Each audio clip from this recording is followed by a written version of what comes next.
کہ اس جنازے کے اندر اگر کوئی بھی بدعقیدہ وہابی دیوبندی تبجی رافضی فرض کے کسی بھی فرقہ باطلہ کا ماننے والا اگر آ گیا ہو تو فوراً اس جنازے مبارکہ سے باہر نکل جائے. ساتھ ہی ساتھ دور حاضر کے فتنے جیسے دعوت اسلامی، سنی دعوت اسلامی اور تطہیر مولوی کا ساتھ دینے والا بھی اگر اس جنازے میں شریک ہو تو صاحب میت کی اجازت اور شریعت مصطفیٰ علیہ طیب و سنا کے مفہوم کے مطابق وہ ہر شخص کی جنازے سے نکل جائے جو وہابی دیوبندی نظریات رکھتا ہو. Wake up to reality.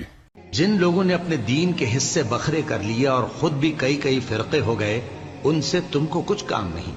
ان کا کام اللہ کے حوالے. پھر جو کچھ وہ کرتے رہے ہیں وہ ان کو سب بتائے گا. جو کوئی اللہ کے حضور نیکی لے کر آئے گا تو اس کو ویسی 10 نیکیاں ملیں گی، اور جو برائی لائے گا تو اسے سزا اس جیسی ہی ملے گی، اور ان پر ظلم نہیں کیا جائے گا. کہہ دو کہ مجھے میرے پروردگار نے سیدھا رستہ دکھا دیا ہے، اور جس نے اللہ کی رسی کو مضبوط پکڑ لیا وہ سیدھے رستے لگ گیا.